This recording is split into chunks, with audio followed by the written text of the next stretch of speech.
What's going on, everybody? Welcome back to Obsolete Guides. My name is Obs, and today we're diving into the Wilds dungeon. In this guide, I'll be walking you through the different classes, the roles each one plays in your party, the dungeon's core mechanics, and some helpful tips and strategies to make your runs as smooth as possible. Whether it's your first time stepping into the wilds or you're looking to improve your clears, this guide is something for you. If you enjoy the video and find it helpful, be sure to leave a like and subscribe for more guides. Now let's jump right in. Now, if this is your first time doing a dungeon, over here you can see there are different versions. I will be doing story mode for this. You also have the Wilds, which is the normal version, and then you have Infernal. If you pay attention over here, you can see the minimum level for the basic Wilds is 141, max at 165. For Infernal, it goes 166 and above. Story mode, anybody can enter it with a minimum level of 141. Meaning I can have my whole party here enter, because most of them are within that 141 and 165 range. But my mentalist here is 190, so he would not be able to enter with them on the base version. Also, on the bottom left over here, you can see curses. Each curse requires dungeon coins. Dungeon coins can be procured doing the premium items, Flyff shop. Usually just over here in low to high is what I like to sort through, and then souling dungeon coins here. And there's also a few more down here. Now, with dungeon coins, again, they will cost you per curse. Usually for Wilds, it's going to be Phantom Pain, Shade Boost, Curse to Drown Ranga, and Shade Adrenaline. Some people will do Daggers from Within. I usually don't. But what you'll see most people say is 1, 2, 4, 5. That's just counting Curse 1, Curse 2. Scroll down, there's 3, 4, 5, and 6. Okay, with that being said, let's go and get started. Go on in. Ringmaster's going to be buffing everybody.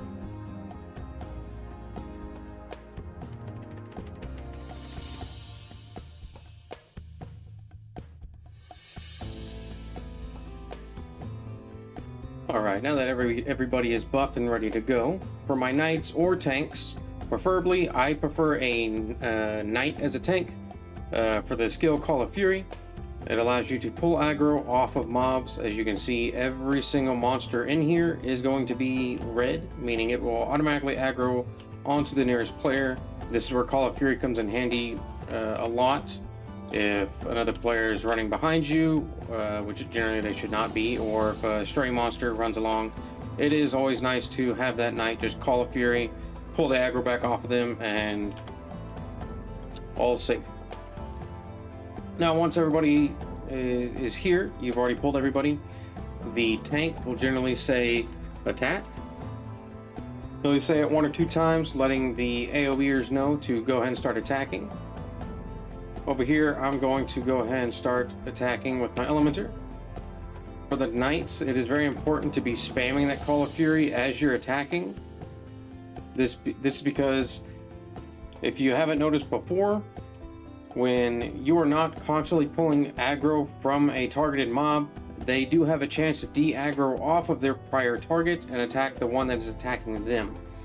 That can go really bad really fast when, you know, the ringmasters are dropping their Merkabas, and next thing you know, the monster attacks the ringmaster, and it's going to be a failed run, or it'd be a team wipe. You would have to restart. You do have an hour to clear the dungeon, so it's okay if you do team wipe. Just reset, rinse, repeat, go back in there and try again. There's no problem if you do team wipe. It's no big deal. Just focus up, get it through, and you're all good. So that's simple tanking and AoE. Again, Knight just says attack, AoE, clears. For my DPS people, while the AoEers are going, your role is to focus on these totem poles over here. There's going to be 5 of them throughout the dungeon. And again, I will show you each location.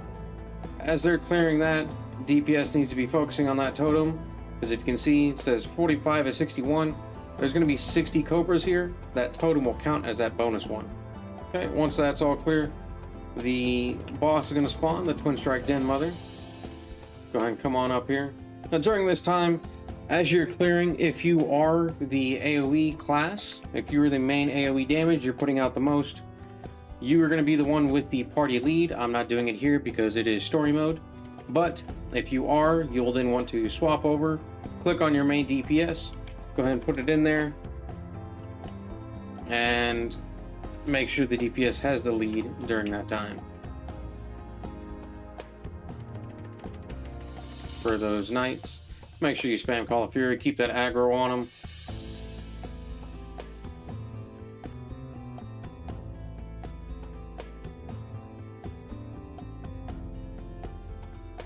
Alright, now that we defeated that first boss, if you're in a regular mode, there will be a chest box that appears here. That is going to be for the cursor. Whoever opened the dungeon and applied the curses, because they spent dungeon coins, it is their box. They have earned the right to open that box.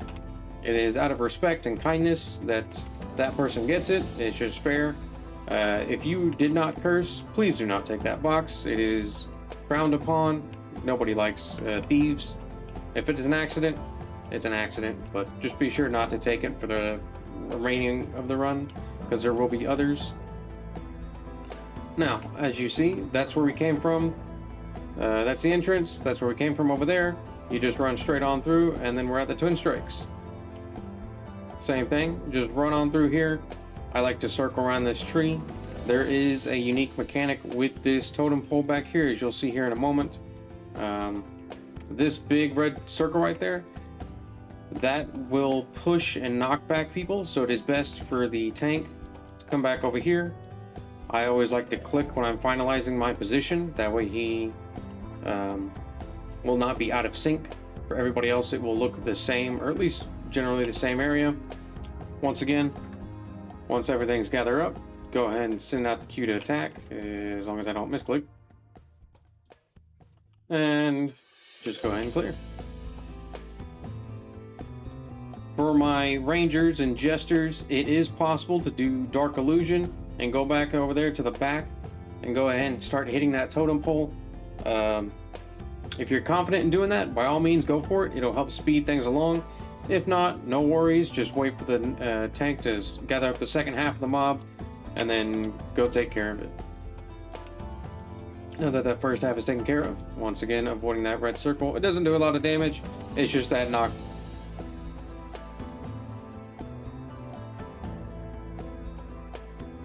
There are little, I'd say, cheese spots circled around. One of them being over here. Oh, see, there's that knockback and the stun. One of those little cheese spots where that area doesn't affect this is right over here by this wall in between these trees. There or over there. I'm gonna go ahead and send my character over here. DPS starts hitting the totem pole. Knight calls for the attack cue. Ringmaster heals, and AoE starts clearing. It's really rinse and repeat. Once you get that first half down, it's not so bad. The whole first portion of this dungeon is just gather up, AoE clear, defeat totems, move on. There's not a whole lot to go on here. It's real simple. Once that totem pole is destroyed, there will be a pet cage that will appear right here. Again, that will belong to the cursor. It is a tier pet cage if you're lucky. But again, it'll be right back here where that totem was destroyed. Alright, now back in here, what we're gonna do, once again, tank just runs all along here, pulls everything that he can see. Real simple, run around, weave through the objects. If you'd like, go ahead and click on the ground to set your location point, as I find it much smoother. You won't clip into things, you won't desync around objects. Not sure why they have it so mouse click is better for location wise, unlike using WASD. Now see this right here, that's 1, 2, 3, 4, 5, 6 I unfortunately lost there. No big deal. All you would do is just make that call out -6. No biggie, no problem. At some point, it is probably better for a high dex or somebody with the PvE armor to do this, or just somebody fast. Run around here. This is called pulling totem. All you're going to do is really just run around here, pull all these aggroed mobs, pull them away from the totem. That way DPS go and start their clear over there. Go and pull them up all over here. And the reason I'm standing right here, once again, that totem has a special mechanic. I prefer standing by this tree. That totem was going to have a special mechanic that is going to spawn and stun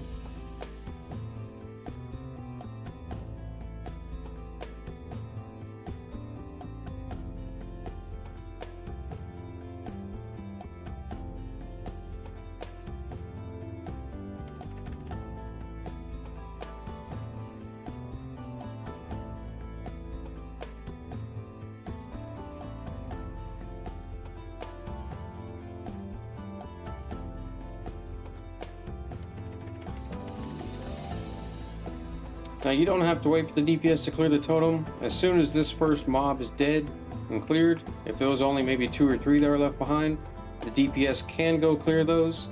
While the DPS is doing that, as it is their role to do that, to clean up, as long as they are capable, the tank will just keep moving forward along with the AoE and the supports. Just run on through here, gather everything else up. Now, if you saw earlier, there were extra little Tanuki trainees back there that were on the build poster. No, it's an enforcer. You don't need to worry about killing the trainees. They do not count. And once again, minus an enforcer. Okay, so I'm going to go ahead and send DPS back there to clear it.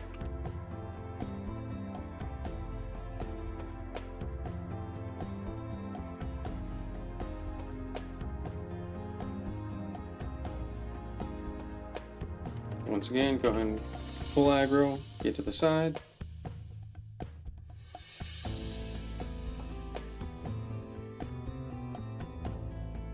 This red circle here is going to do a knockback. It is a one-shot for most people, so it is advised if you are not the tank, try to avoid it. These dots right there are going to stun, as you can see right there, and they will spawn the trainees. Again, trainees aren't that big a deal. They do get a little annoying from time to time, so if you'd like, go ahead and have an AoE clear them out for you. They do have a lot of health, but it's nothing too worrisome, nothing too big to have to worry about. It is helpful for the ringmasters. If you are stunned, ringmasters can do their Gavertiala to remove that stun. They also can do their Barrier of Life. That will prevent that from occurring. As a knight, if you're going to do Pain Dealer, that will increase incoming damage on the target by extra 5%. As much damage you can put out, as much time as you can save, means less premium items you'll have to spend money on, and the more runs you're able to get through with a 1 hour premium.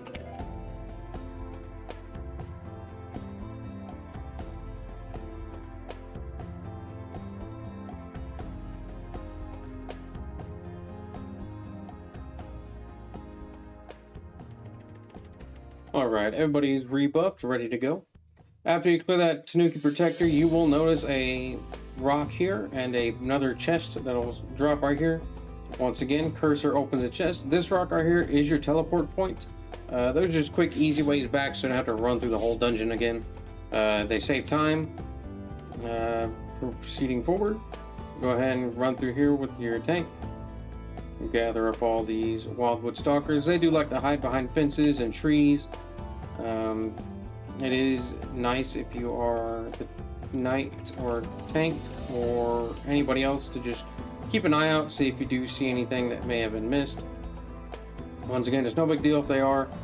A unique feature with these is they can actually be rooted by... Oh, I'm losing some again. They can be rooted by sidekeepers or elementars using their root ability, so that helps range classes hold them off and clear them easier. Mages can also hold aggro, while a DPS that may not be able to withstand a hit can actually kill them without worry of being hit. I don't know if it is a glitch, if it's an intended feature, but either way, I really do appreciate it, because My build poster is very squishy.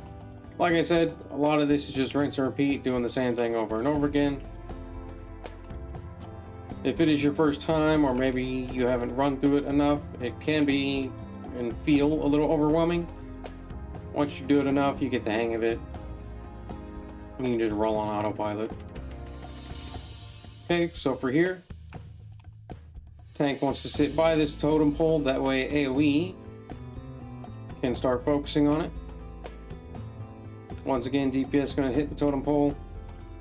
But if you don't have that much health, I would highly advise avoiding that fire ring, as it will one-shot you.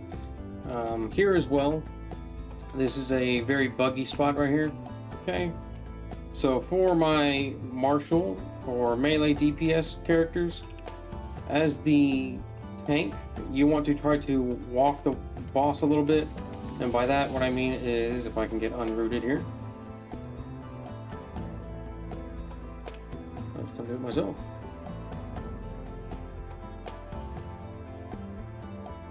Unroot myself there. What I mean by walk the boss is you kind of want to click just a little bit in front of you. As the boss right there, that poison ring right there that just shot down, there was no indicator for that. Most martial classes generally die to that. One, because there is no indicator for it, and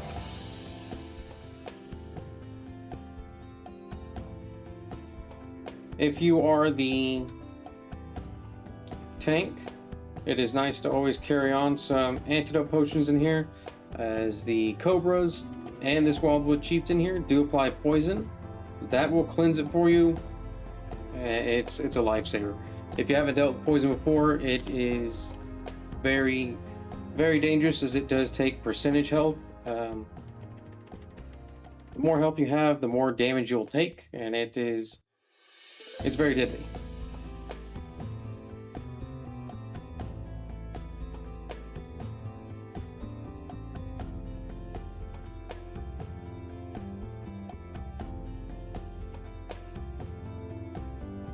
This next part is very crucial. The boss, Khan, Beast King Khan, he applies a debuff called Fever. What that does is it is going to reduce your movement speed, your casting speed, and your attack speed, I believe, by a significant amount. If you have Fever, and it will show up by your buff bar over here as a debuff, so it'll be red, flashing. It lasts, I believe, 10 seconds or so. If you have that, you want to run as far away from your party as you can. For the tank, I will go over a special indicator for that one. But for the general population, the rest of the party, you want to just run to the opposite side of the arena. Try not to run into people. This area right there, that medium-sized ring is what I call it, is the Fever ring. This one right here, you don't have to worry about. You can tank this one. It does not deal a lot of damage. What I'm doing right now as the tank, I'm running Khan over here to the side, so I can do what is called Kill Totem, or KT. This allows the party to run up here to the totem and take care of it without need of worry. As you can see, Khan is outside the ring. He cannot be seen. All I'm going to do is just spamming Call of Fury. Right there, Jungle Fever. Once again, all stats reduced by 50, speed by 40%, casting speed 50%, and attack speed by 20%. It is very, very crucial that if you get Fever, you run as far away as possible. Most people will not enjoy having Fever, so if you do get it, please run away. If you notice that your Fever is spreading around to each other, try to call it out. Someone just shout Fever. Generally that's just a cue for everybody to check their Fever and run away.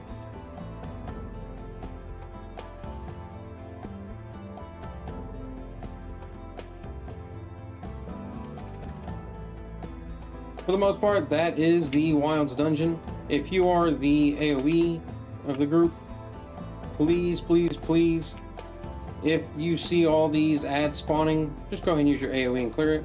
It's no harm, no foul. Once again, there's Fever. Just run away from everybody.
Alright, Khan is almost dead. I'm over here finishing up.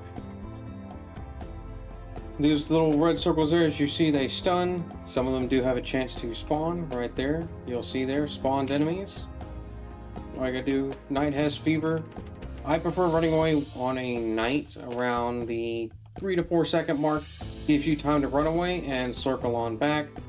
Khan will drop his loot items where he died, similar to regular mobs. Pull these off of them. Over here by the exit door, there's going to be 2 boxes here. One over here on the left, one over here on the right, and there's going to be a pet cage right over here by the exit door. This pet cage has a chance to drop S tier pets. Once again, all of those should go to the cursor. There are some groups that like the S cage to be split among all party members if a S pet does drop. Otherwise, it does belong to the cursor. With that, we'll go on, exit on out of here. Nice simple run. Once again, it's just a story mode. Just as a quick walkthrough, everybody is able to do story mode. If you want to kind of get a lay of the land, figure out what you're doing in here, get an idea of the map layout, you are welcome to enter in through story mode. With that being said, thank you so much for watching. If you have any questions, be sure to leave a comment, like, share, subscribe, and look forward to the next one. Bye-bye.